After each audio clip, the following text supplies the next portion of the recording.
সাক্ষ্যদীপ স্যারের সাথে তার বাড়িতে গিয়ে দীপা খুঁজে পেল তার হারিয়ে যাওয়া রূপাকে। হ্যাঁ বন্ধুরা, আমরা এমনটাই দেখতে পাবো অনুরাগের ছোঁয়া ধারাবাহিকের আগামী পর্বগুলোতে। চারু দীপার রান্নার চ্যানেল মায়ের ছোঁয়া ব্লগ চ্যানেল থেকে রান্না দেখে সোনার জন্য বানিয়ে দেয়।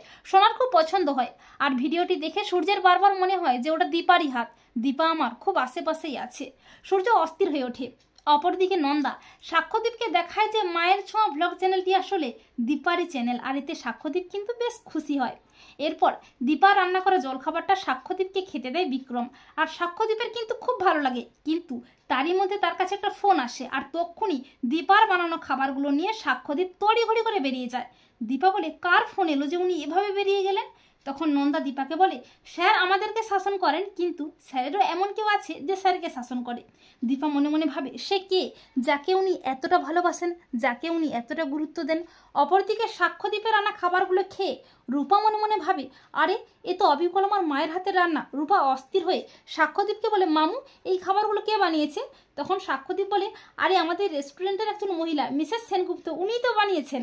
তা শুনে চমকে ওঠে রূপা। রূপা অস্থির হয়ে বলে, মামু তুমি ওনাকে একবার এখানে নিয়ে আসবে গো। সাক্ষ্যদীপ বলে, ওনাকে এখানে? আচ্ছা ঠিক আছে, আমার প্রিন্সেস যখন বলেছে তার কথা কি আমি অমান্য করতে পারি? আমার ঘাড়ে কটা মাথা আছে? এই বলে পরদিন সাক্ষ্যদীপ দীপাকে বলে, আপনার বানানো বার্গারগুলো আমার প্রিন্সেসের খুব পছন্দ হয়েছে, তাই সে আপনাকে ডেকেছে। এই বলে সাক্ষ্যদীপের কথায় দীপা সাক্ষ্যদীপ স্যারের সাথে তার বাড়িতে যায়, আর সেখানে গিয়ে সাক্ষ্যদীপ রূপার সামনে দীপাকে নিয়ে যায়। আর এত বছর পরে রূপা তার মাকে দেখে চমকে ওঠে। দীপা ও রূপাকে এক ঝলক দেখে চিনতে পেরে ব্যাকুল হয়ে কাঁদতে কাঁদতে জড়িয়ে ধরে।